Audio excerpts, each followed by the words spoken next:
नमस्कार. माइंडस्टिक्स फाउंडेशन ट्रस्टमध्ये तुम्हा सर्वांचं स्वागत आहे. आज आपण एका खूप महत्त्वाच्या विषयावर बोलणार आहोत, तो म्हणजे इलेक्ट्रिशियनसाठी कचरा व्यवस्थापन. चला तर मग या मार्गदर्शकावर एक नजर टाकूया. चला, एका अगदी साध्या पण महत्त्वाच्या प्रश्नापासून सुरुवात करूया. कामाच्या शेवटी जे काही उरतं त्याचं आपण नक्की काय करतो? हा प्रश्न खरं तर आपल्या कामाच्या जागेसाठी आणि पर्यावरणासाठी खूप मोठा आहे. आज आपण काय काय पाहणार आहोत? सगळ्यात आधी टाकाऊ पदार्थ म्हणजे काय ते समजून घेऊ. मग कचऱ्याचे वेगवेगळे प्रकार कोणते आहेत, आपल्या वर्कशॉपमध्ये नेमका कोणता कचरा तयार होतो आणि त्याची विल्हेवाट कशी लावायची यावर बोलू. आणि शेवटी सगळ्यात महत्त्वाचं, शाश्वततेची श्रेणी काय आहे तेही पाहू. चला तर मग सुरुवात करूया अगदी मुळापासून. टाकाऊ पदार्थ म्हणजे नेमकं काय? अगदी सोप्या भाषेत सांगायचं तर टाकाऊ पदार्थ म्हणजे अशी कोणतीही गोष्ट जी एकदा वापरली की आपल्यासाठी निरुपयोगी होते आणि आपण ती टाकून देतो. ही व्याख्या खूप सोपी वाटते, पण आपल्या कामातला कचरा ओळखण्यासाठी हीच व्याख्या आपल्याला मदत करते. बरं, आता कचरा म्हणजे काय हे तर कळलं, पण सगळा कचरा एकाच प्रकारचा नसतो, नाही का? चला तर मग पाहूया की या कचऱ्याचं वर्गीकरण कसं केलं जातं. कचऱ्याचं वर्गीकरण करण्याचा एक मोठा आधार म्हणजे तो येतो कुठून. म्हणजे बघा, एक आहे ग्रामीण कचरा, जो मुख्यत्वे शेती आणि जनावरांमधून तयार होतो, आणि दुसरा आहे शहरी कचरा, जो आपल्या शहरांमधून, घराघरातून आणि कारखान्यांमधून निर्माण होतो. आता या शहरी कचऱ्यातही दोन मुख्य प्रकार आहेत. एक म्हणजे सुका कचरा, जसं की कागद, बाटल्या, काच, प्लास्टिक वगैरे. आणि दुसरा म्हणजे ओला कचरा, ज्यात प्रामुख्याने अन्नपदार्थ येतात.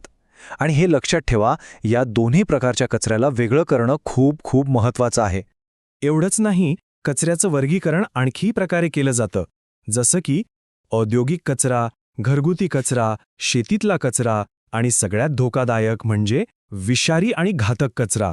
आणि साहजिकच प्रत्येक प्रकारच्या कचऱ्याची विल्हेवाट लावण्याची पद्धतही वेगळीच असणार. हे सगळं झालं कचऱ्याच्या प्रकारांबद्दल. पण आता आपण थेट आपल्या कामाबद्दल बोलूया. म्हणजे एका इलेक्ट्रिशियनच्या वर्कशॉपमध्ये नेमका कोणता कचरा तयार होतो? तुम्ही तुमच्या वर्कशॉपमध्ये पाहिलंच असेल, वापरलेली केमिकल्स, खराब झालेला कापूस, वायरिंगचे छोटे तुकडे, धातूचा चुरा आणि हो, सगळ्यात महत्त्वाचं म्हणजे कचरा. ह्या सगळ्या गोष्टी आपल्या कामाचा एक भाग आहेत. ठीक आहे, तर आता आपल्याला माहिती आहे की आपल्या वर्कशॉपमध्ये कोणत्या प्रकारचा कचरा तयार होतो. पण प्रश्न हा आहे की ह्या कचऱ्याचं करायचं काय, त्याची विल्हेवाट कशी लावायची? कचऱ्याची विल्हेवाट लावण्यासाठी आपल्याकडे अनेक पर्याय आहेत. काही सामान्य पद्धती म्हणजे लँडफिल, म्हणजे कचरा जमिनीत पुरणे, पुनर्वापर, जाळणे, कचरा दाबून लहान करणे, रिसायकलिंग आणि कंपोस्टिंग. यातलीच एक पद्धत आहे इन्सिनरेशन, ज्याला आपण सोप्या भाषेत जाळणे म्हणू शकतो.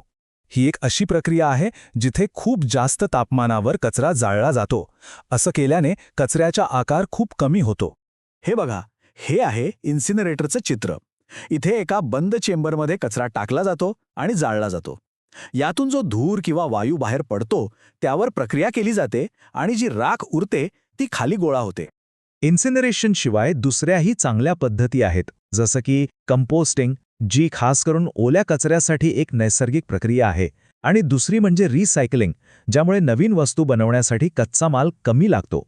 आपण विल्हेवाटीच्या अनेक पद्धती पाहिल्या, पण यातली सर्वोत्तम पद्धत कोणती हे ठरवण्यासाठीच एक शाश्वततेची श्रेणी आहे. चला ती समजून घेऊया. हा बघा, हा आहे तो पिरामिड. याला कचरा विल्हेवाटीची श्रेणी म्हणतात. यात सगळ्यात वर आहे सर्वोत्तम, पर्यावरणासाठी सर्वात चांगली पद्धत. आणि जसजसं आपण खाली येऊ तसतशी पद्धत कमी टिकाऊ होत जाते. तर या पिरॅमिडवर चढताना सगळ्यात पहिली आणि महत्त्वाची पायरी आहे पुनर्वापर, म्हणजे रियूज. त्यानंतर येते रिसायकलिंग किंवा कंपोस्टिंग. तिसऱ्या पायरीवर आहे कचऱ्यापासून ऊर्जा मिळवणे. आणि सगळ्यात शेवटी जो आपला शेवटचा पर्याय असायला हवा तो म्हणजे विल्हेवाट किंवा डिस्पोजल. म्हणजे एक गोष्ट लक्षात ठेवायची आहे, आपलं ध्येय हेच असायला हवं की या पिरॅमिडमध्ये आपण नेहमी शक्य तितकं वरच्या पातळीवर राहू. थोडक्यात काय, तर या सगळ्या पद्धती आणि हा पिरॅमिड जर आपण व्यवस्थित समजून घेतला तर एक व्यावसायिक म्हणून आपण जास्त जबाबदारीने आणि पर्यावरणाचा विचार करून निर्णय घेऊ शकतो. तर आता हे सगळं ऐकल्यानंतर एक प्रश्न स्वतःला विचारायला हवा.